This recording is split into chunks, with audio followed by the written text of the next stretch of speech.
இயேசு கிறிஸ்துவில் மிகவும் அன்பானவர்களே, ரோமருக்கு எழுதின நிருபம் 8ஆம் அதிகாரத்தின் வேத தியான பகுதிக்கு உங்களை அன்புடன் வரவேற்கிறேன். இந்த அதிகாரம் வேதாகமத்திலேயே ஒரு மிக முக்கிய அதிகாரங்களில் ஒன்று. இந்த அதிகாரத்திலே 39 வசனங்கள் காணப்படுகின்றன. 39 வசனங்களும் மிக முக்கியமானவைகளே. அவைகளை கருத்தூன்றி படிக்க வேண்டும். முதலாவதாய் பரிசுத்த ஆவியின் வாழ்க்கையை பற்றியும், இரண்டாவதாய் கண்டனத்திலிருந்து விடுதலை பெறுவதை குறித்தும், மூன்றாவதாய் இரட்சிப்பிலே உறுதியாயிருப்பதை குறித்தும், நான்காவதாய் நம்பிக்கையிலே துன்பம் அடைவதை குறித்தும், ஐந்தாவதாய் கடவுளின் இறையாண்மை மற்றும் திட்டத்தை குறித்தும், நம்மோடு ஆண்டவர் வைத்திருக்கின்ற உடைக்க முடியாத அன்பை குறித்தும் நாம் இந்த அதிகாரத்திலே கற்றுக்கொள்கின்றோம். முதலாம் பகுதியாய் 1ஆம் வசனத்திலிருந்து 4ஆம் வசனம் வரைக்கும் இயேசு கிறிஸ்துவில் இருப்பவர்களுக்கு கண்டனம் இல்லை, பாவம் மற்றும் மரணத்தின் சட்டத்திலிருந்து ஆண்டவர் நம்மை விடுவிக்கின்றார் என்ற செய்தியை கற்றுக்கொள்கின்றோம். இரண்டாவதாய் ஆவிக்குரிய வாழ்க்கை, மாம்சத்திற்குரிய வாழ்க்கையை குறித்து 5ஆம் வசனத்திலிருந்து 8ஆம் வசனம் வரைக்கும் கற்றுக்கொள்கின்றோம். மூன்றாம் பகுதியாய் 9ஆம் வசனத்திலிருந்து 11ஆம் வசனம் வரைக்கும் நமக்குள்ளாக வசிக்கும் பரிசுத்த ஆவியானவரை குறித்தும், அந்த ஆவி நமக்குள்ளே கொடுக்கும் உறுதியை குறித்தும் நாம் கற்றுக்கொள்கின்றோம்.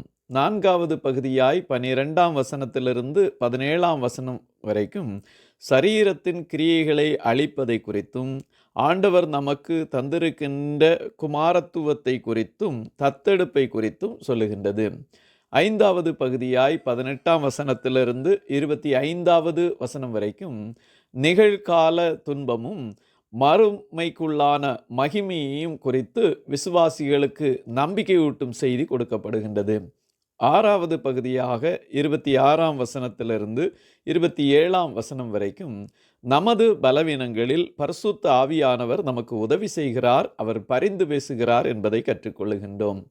ஏழாவது பகுதியாக 28ஆம் வசனத்திலிருந்து 30ஆவது வசனம் வரைக்கும் கடவுளின் இறையாண்மை, நம்மீது வைத்திருக்கிற அவருடைய திட்டம், அவருடைய நோக்கம் அனைத்துமே நன்மைக்காகவே வைத்திருக்கிறார் என்பதை நாம் கற்றுக்கொள்கின்றோம். எட்டாவது பகுதியாக 31ஆம் வசனத்திலிருந்து 39ஆவது வசனம் வரைக்கும் ஆண்டவரை நம்பி விசுவாசிக்கிறவர்களுக்கு வெற்றியின் முடிவு, கடவுள் நமக்காக இருக்கும்போது அவரிடம் நாம் வைத்திருக்கிற அன்பை விட்டு நம்மை எதுவும் பிரிக்க முடியாது என்பதை தெளிவுபடுத்தி கற்றுக்கொள்கின்றோம்.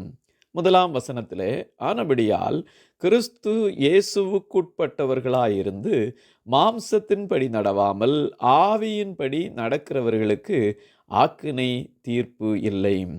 இதை இயேசு கிறிஸ்துவை குறித்து சொல்லும்போது யோவான் அப்போஸ்தலர் 3ஆம் அதிகாரம் 18ஆவது வசனத்திலே, அவரை விசுவாசிக்கிறவன் ஆக்கினைக்குள்ளாக தீர்க்கப்படான், விசுவாசியாதவனோ தேவனுடைய ஒரே பேரான குமாரனுடைய நாமத்தில் விசுவாசம் உள்ளவனாயிராதபடியால் அவன் ஆக்கினை தீர்ப்புக்குட்பட்டாயிற்று என்று எழுதப்பட்டிருக்கிறது.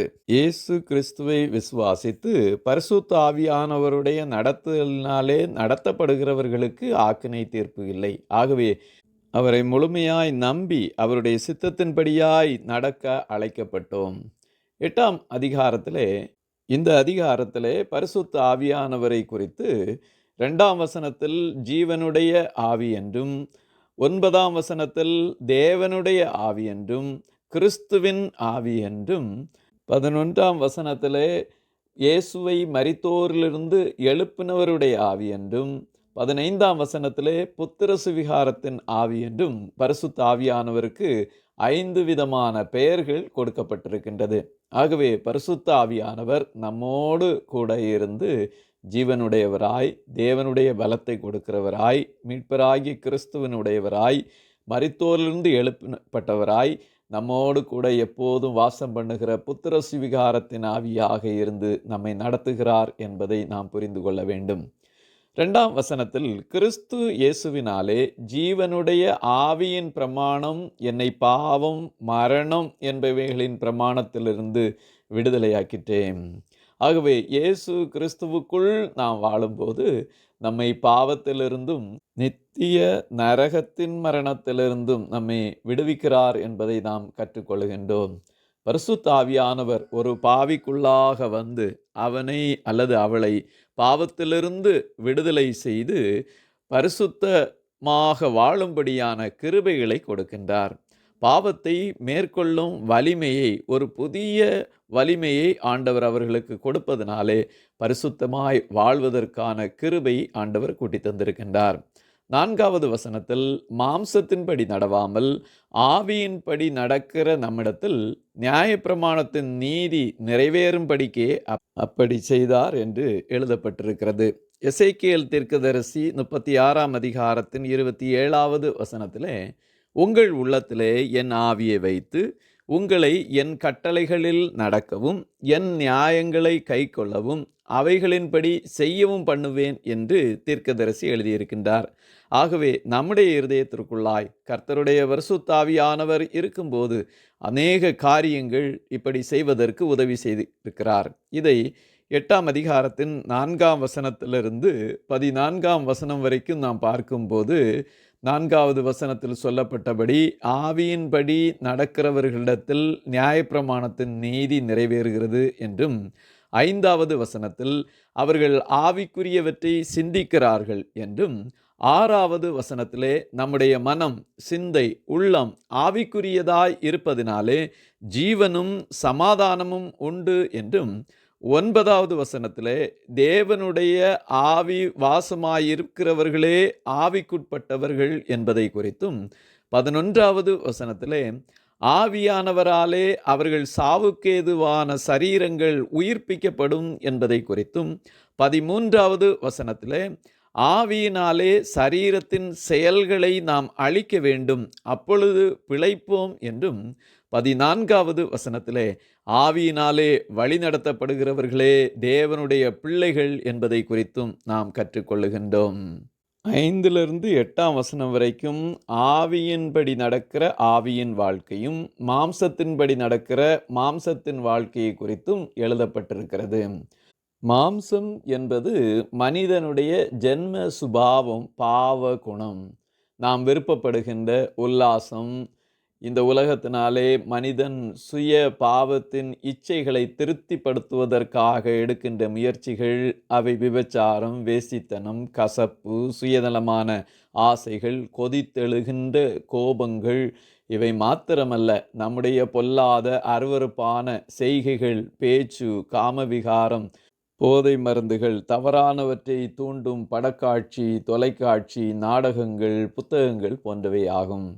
ஆவியின்படி நடப்பது என்றால் நாம் கர்த்தருடைய வசனத்துக்கும் சத்தியத்துக்கும் கீழ்ப்படிந்து பரிசுத்த ஆவியானவர் நமக்கு உணர்த்துகின்ற அனைத்து வேத சத்தியங்களுக்கும் உணர்ந்து நாம் முழுமையாக அவருடைய சித்தத்தை செய்து நடப்பதாகும். மாம்ச சிந்தை மரணம், ஆவியின் சிந்தையோ ஜீவனும் சமாதானமுமாய் காணப்படுகின்றது.